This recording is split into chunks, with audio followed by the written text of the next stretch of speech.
welcome to Carolina Varsity's 2013 Week 12 preview of the Southern Mecklenburg 8 Conference. I'm Dale Ross. And I'm the pet man, Matt Morrow. And Matt, this first game that we're going to look at is also a very huge game. There's like 4 big games in the area. Yep.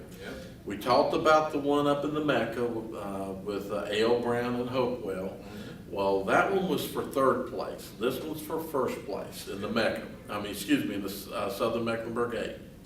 Providence at 5-1, 7-3. My dark horse I picked in the summer versus Catholic 6-0, 8-2. So last week or last season, Catholic defeated Providence 41-7. Okay. That's a game that I went to 3 stadiums that night. I went to Butler and saw half of Olympic in Butler. And then I planned on going to Providence Catholic, got there. It was like 31-0 or something. So and I'm getting texts about South Meck and Mooresville, being real close. And so I shot over to that ball game. Anyway, I didn't mean to deviate too much, but that ball game was a blowout last year. Providence defeated South Mecklenburg 35-16 last week. Had to come back in that ball game, played a great second half to win it. And Catholic took care of business with Audrey Kell, 49-24. What can I say? I think, in all honesty, I think there's some good matchups here for Providence. I've seen Catholic more than any other team this year. I don't know if the people that thinks I hate Catholic. Yeah, you hate them that much that you follow them the most. I followed this team the most. I went to and every game was at Catholic. So I went to Catholic more than I went to any other school to watch football. So, I've seen Providence once. Granted, it was in a loss, but as I said after that ball game, that was a 21-7 loss to Olympic. That's their only loss. That's a game that really played as close as a 21-20 or a 22-21. I mean, it was really a close ball game. So Providence was in no means dominated and could have won that ball game. What I saw was a lot of good potential matchups for Providence because of their size, but I also saw some potential problems for Catholic in the fact that, they got Pro. And the kid can catch the ball, he runs great routes, and I think the read option could be, a pretty difficult thing for Catholic to manage. On the flip side, Providence going to have to, they got Hood to deal with. And so in a big game, you got a big-time player, like you said in his Player of the Week, 5-star recruit who's just dominated this season. Yeah, I tell you, this is on my short list, and if I'm honest, I'm leaning towards going to this one because I haven't seen Catholic in a while, and I haven't seen Providence since early in the season. Yeah. I think the key for Providence is you've got to have balance in stopping Hood, and what I mean is we talked a little bit about Audrey Kell's scheme last week, and we've heard that they went to either 6-man or 7-man front and only had 2 linebackers. That's not going to get it done. Right. Catholic's offensive line is too good to block on the first level to depend on only 2 linebackers to tackle at the second level and only have 2 defensive backs at the third level. If you're going to go multiple line on the D-line, 5-man front, I would say have at least 3 linebackers there. 5-4, Okay. Something along those lines, and having multiple defenders at each level to try to slow the run game down. And it's going to take a team effort. It can't be just on the linebackers to make all the tackles like you see in some schemes, or the defensive line shedding blocks and making plays. Everyone has to play a part in trying to stop the run game. So if you're Providence, and Coach Hurts, I'm sure, will come up with a great scheme along with Coach Harden. If you're the players, do what your coaches tell you to do. Don't try to be a hero. You're going to be jacked up. It's a huge game, but play your responsibility, play your role, because everyone plays a part, and that's what it's going to take on every play trying to stop that Catholic run game. Right. And you're not going to stop it. You can slow it down. If you slow it down, you got a chance. The key for Catholic, they're going to have to really make adjustments and tackle well against the Providence multiple spread looks. Providence does a really good job of getting you in the spread type formations and running the football out of that read option look. And even the quarterback runs with York, and they got Gonzalez, and they got Matar. 3 guys that can run the ball well against you. And on top of that, like you said, they can throw the ball. They throw it well with Pro and a couple other guys that can make some plays. So Providence is so multiple, and it's from a spread, and that's what Catholic has trouble with. So they're going to have to really figure out what they want to do scheme-wise, because you can't take everything away. And Coach Harden's a really good strategist in terms of if he sees 7, 8 guys in the box, he's going to throw the ball. If he sees only 5 or 6 in the box, he's going to run the ball. And he can attack you in so many different ways. And even though they lost to Huff in week 1, I was impressed with the adjustments he made to get his team going.